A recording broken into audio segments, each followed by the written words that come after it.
Rietzl play aggro.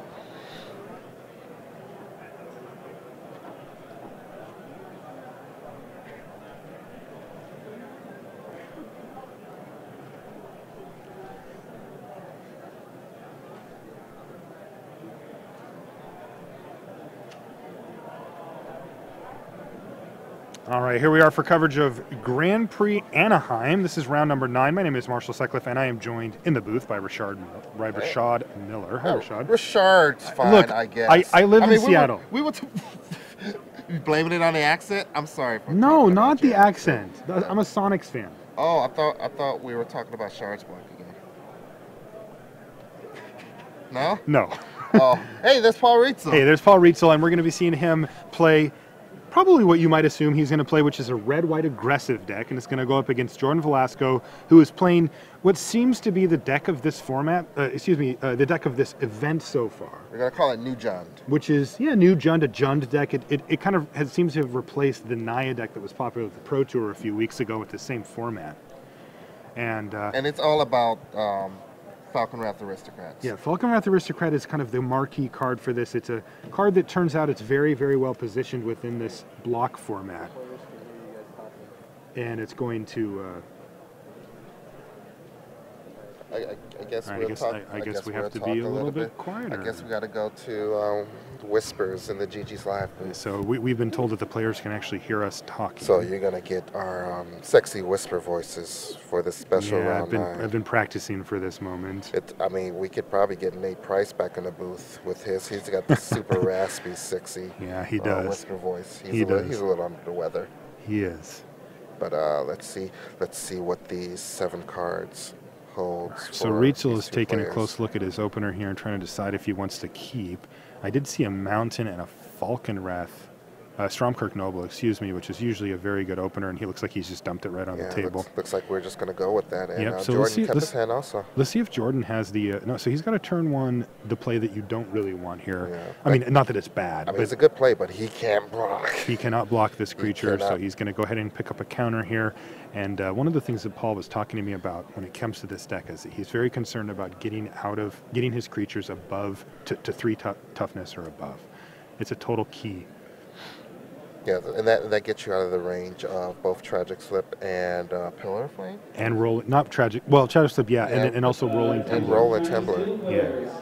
There's a lot of Rolling Temblers, not a lot in the main deck, but we've seen a lot of those in the sideboard, mostly because of things like Invisible Stalker and Guys of St. Train. That's right. All right, so Jordan is carefully considering this next situation he's found himself in, because if he's not careful...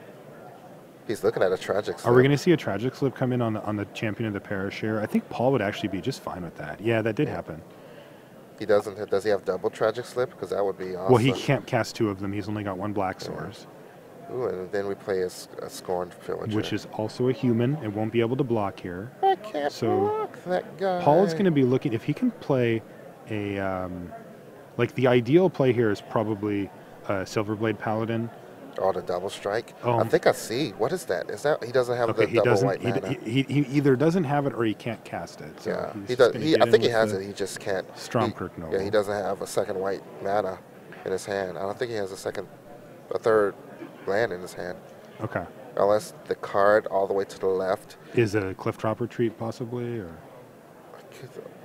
is it another second cavern? Well, that should be able to make him cast most of his stuff. Yeah, right? I guess. No, I guess not, because then he won't have a natural white mana. Right.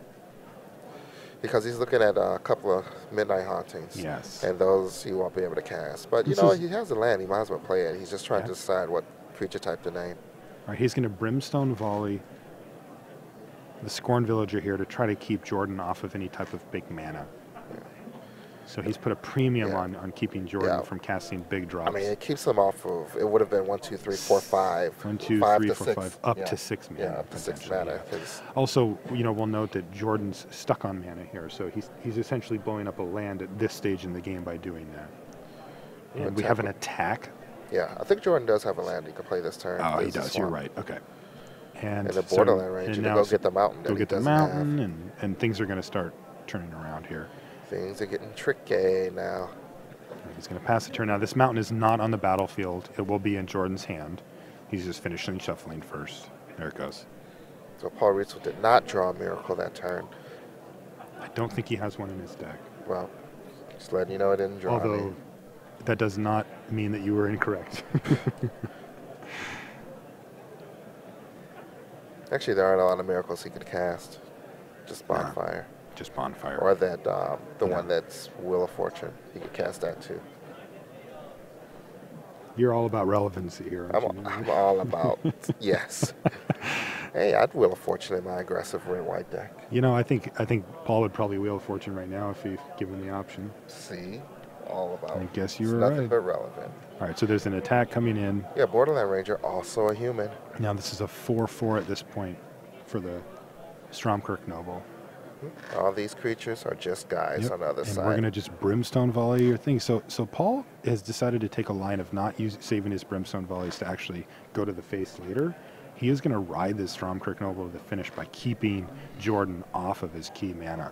Yeah, and Jordan really doesn't have any way to deal with a 4/4, a 4/4 creature in general. And getting bigger. Yeah, it's getting bigger and bigger. I mean, he does have ways, but it involves multiple cards or multiple things, or like a situation that he doesn't really have a lot of control over, like a creature dying. And Paul is just stuck on mana here. It looks like he's drawn a second.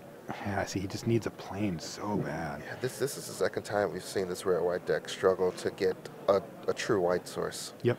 And maybe that goes to show that with like a mana base like this, you maybe consider playing less white spells and maximizing on white creatures. Yeah. I mean, I asked Paul about it when I had him in the booth, and he said, you know, yes. He said it's a concession. Like, they want to hit that one drop, whichever one, whether it's a champion or a noble, so badly that they will take this hit that they have. All right, now we do see a Falconwrath Aristocrat come down, and both are going to attack. Now, let's race. So there's a potential race here. You would think that Paul's deck is built to win this race better, but Jordan is also representing the ability to sacrifice his human anytime. It's going to make the guy indestructible. It's going to make it put a counter on it, and it's going to enable Morbid. So if there is a tragic slip hanging around Jordan's hand, it can come down and take out this noble. It becomes an actual removal spell instead of a situational one.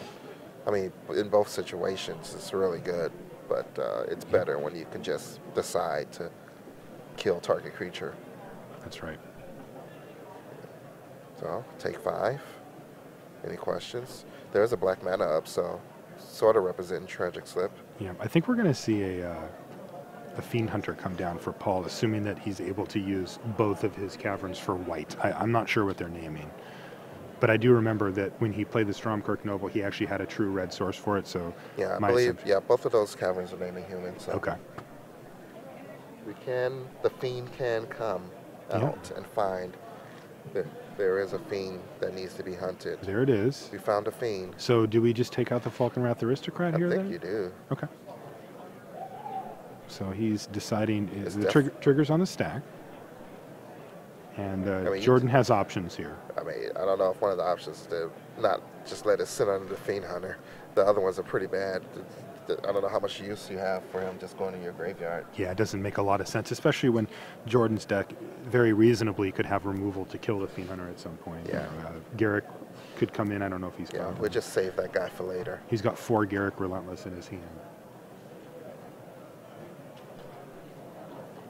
All right, so it looks like this is going to halt the proceedings on the attack plan from Jordan, most likely. Yeah, he could throw an attack in there. He could, but then Paul. But there is. Why would he block? Look, I'm not talking about blocking. I'm talking about Paul can attack back. Yeah, he can only stop 1 damage from the Fiend Hunter. Well, when you're at 5, that 1 damage matters quite a bit. All right, now we've got a beat. Yeah. So a 6/6 attack. Right. I mean, the threat is the 6/6 Storm Kirk Nobles, which he couldn't block up